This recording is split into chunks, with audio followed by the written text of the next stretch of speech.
Assalamualaikum warahmatullahi wabarakatuh. Alhamdulillah wahdahu wassalatu wassalamu ala rasulillah. Allahumma salli ala nabi hashimi Muhammadin wa ala alihi wa sallim tasliman. Khususan laharatul mu'azzam al-mukarram guru agam para sahabanan Sayyidi Syamul Sahib wa Fattaj Arifin radhiyallahu ta'ala anhu. Al-Fatiha. Bismillahirrahmanirrahim. Alhamdulillah rabbil alamin. Arrahmanirrahim maliki yaumiddin. Iyyaka na'budu wa iyyaka nasta'in. Ihdinas siratal mustaqim, siratal ladzina an'amta 'alaihim ghairil maghdubi 'alaihim waladdallin. Amin. Bapak Ibu ikhwan akhwat saudara yang berbahagia. Kemudian Guru Agung menjelaskan di mana Allah Subhanahu wa taala berfirman, "Tsabitullahu alladziina aamanu bil qawli tsabiti fil hayatid dunya wa fil akhirah wa yudillullahu dzalimin wa yaf'alullahu ma yasha." Allah akan mengokohkan hati orang-orang yang beriman melalui zikir yang kokoh, yang tetap di dalam kehidupan dunia dan akhirat. Dan Allah menyesatkan orang-orang yang zalim dan Allah berbuat sesuai kehendaknya. Bapak Ibu ikhwan akhwat saudara yang berbahagia, tetap sabar, teguh, bisa dikatakan inilah yang merupakan harapan akhir dari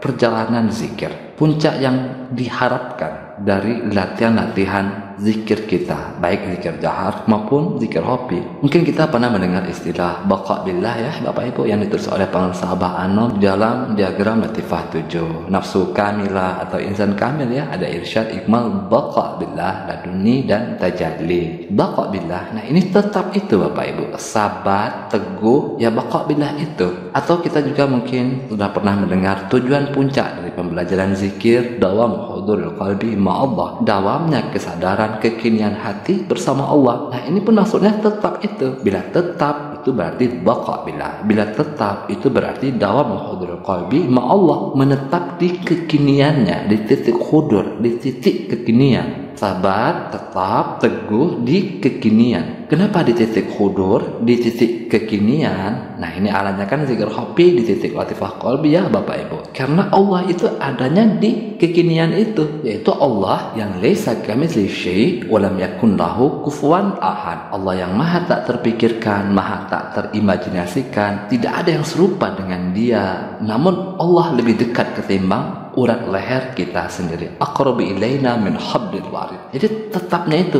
tetap di kekinian. Nah ini tidak mudah memahaminya Bapak Ibu sekalian. Jadi sabar, tetap, teguhnya batin, atau istilah lainnya itu ajak panceleng, dawamu hudul qalbi ma'allah, baqa billah, macam-macam istilahnya ya Bapak Ibu. Ada ruh al-qudsi yang menggambarkan ruh itu betul-betul baqa, betul-betul menetap di kekiniannya.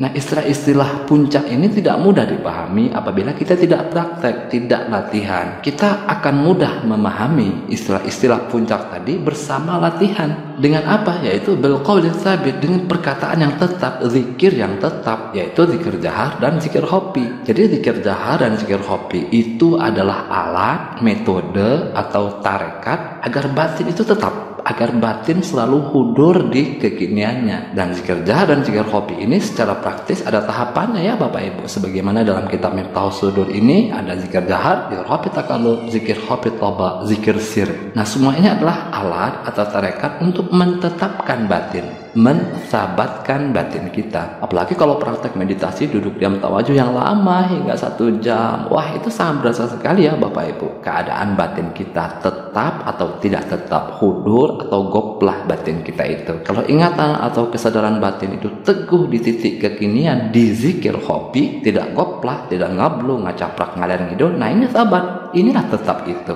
inilah hudurul qalbi ma Allah itu. Tetapi kalau waktu meditasi tawajuh itu zikir hobi lepas melulu, ingatan menyimpang dari kekinian zikir hobi ke timur, ke barat, ke masa lalu, ke masa depan, itu artinya tidak tetap batin itu. Batin itu rapuh, mudah goyang batin itu, terbawa arus, terpengaruh oleh ragam fenomena yang muncul. Kalau dalam istilah beliau itu benteng ingatannya jebol, belum terbentengi, masih terbawa arus yang tidak jelas asal usulnya, tergusur, terseret, tertindih. Nah itu kata beliau bukan tetap namanya, bukan benteng, bentengnya mubazir. Nah itu ya dalam kalam hikmah beliau. Jadi Bapak Ibu sekalian, maka sebaiknya kita praktek, kita latihan agar kita mendapatkan pengertian yang kuat mengenai tetap itu. Jadi tidak usah menduga-duga apa sih sabar itu, tetap itu, teguh teguh batin itu, hudurnya batin itu di kekinian, baqo billah itu, kita duduk saja yang lama. Apakah dengan zikir jahar atau dalam meditasi tawajuh pada zikir hobi, maka nanti kita akan mendapatkan pengertian yang kuat secara langsung mengenai apa itu tetap dan bukan tetap, apa itu hudur, apa itu goplah. Dan latihannya jangan sekali dua kali ya Bapak Ibu, tetapi jadikan amalia zikir itu sebagai tugas seumur hidup. Makin sering kita latihan, makin sering kita duduk diam tawajuh yang lama pada khususnya ya, akan semakin kuat pengertian kita berkenaan dengan tetapnya batin itu.